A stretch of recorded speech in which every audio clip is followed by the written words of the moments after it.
Miss Nicole. Miss Nicole. Nicole was, I met her at a networking event. And she has, I don't know, we connected like right away on a friendship level. And I really believe in what she's doing. She has started an HR company that is out of the box and brand new and like shifting paradigms in that whole world. And I'm just really proud of her, and I'm really excited that she's here to share her story with us. So come on up, Nicole.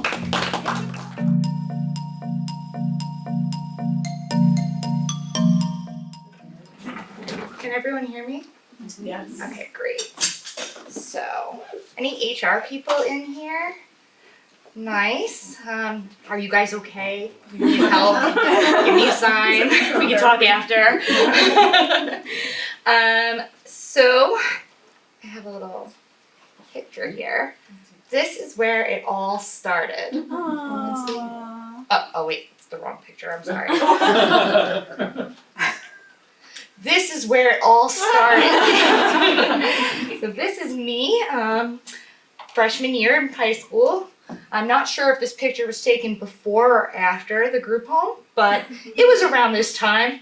I was angsty.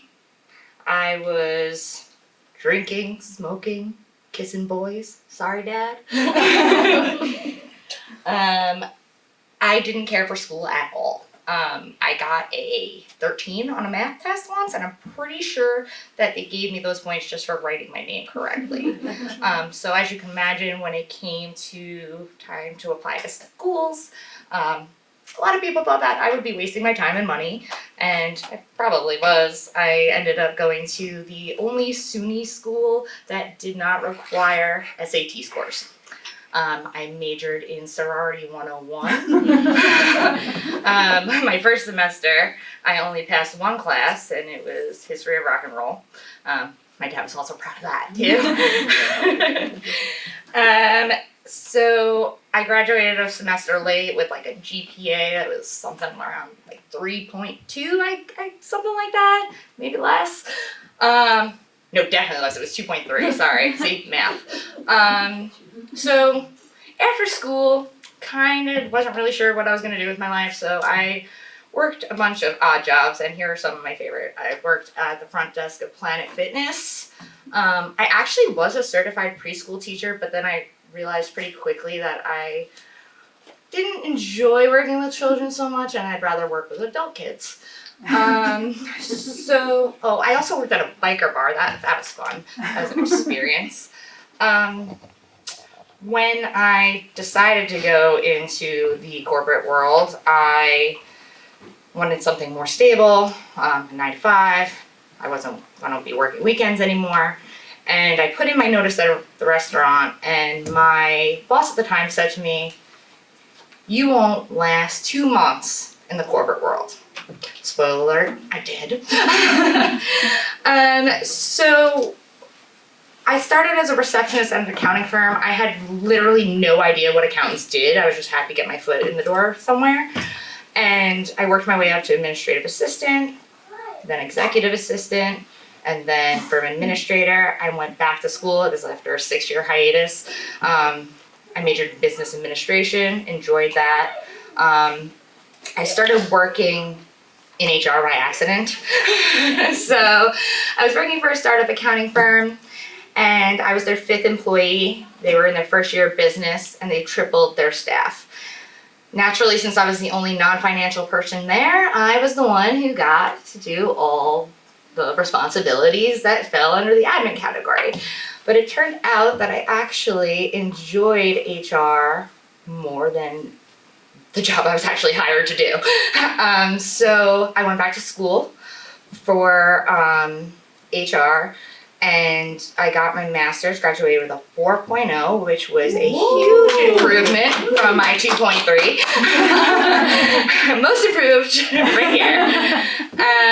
And I basically, this was the same town too that I had been in that group home 15 years earlier. So it was quite the turnaround.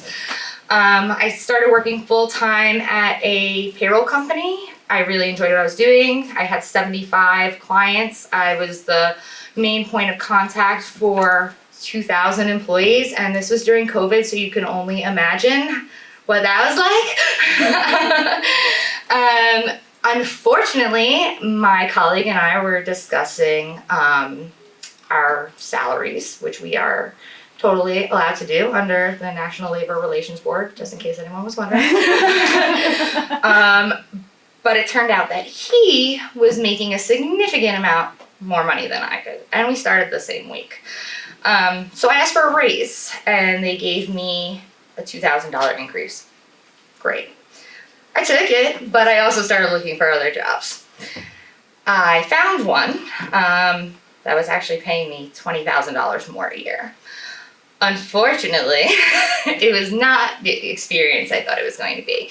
They hired me on under the guise that they wanted my expertise. They wanted to make a better environment for their employees. They wanted me to, increase morale and bring a fresh perspective. When I started working, the very first day, the owners were screaming in the office next to mine. So that was like red flag number one of many. But one day, they put their employees' safety at risk and against my advice.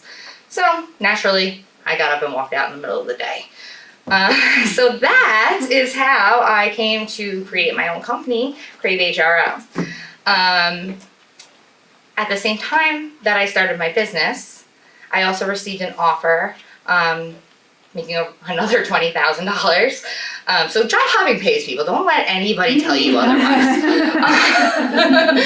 But it was 6 minutes away from my house, internal HR management. I'd have opportunities to travel.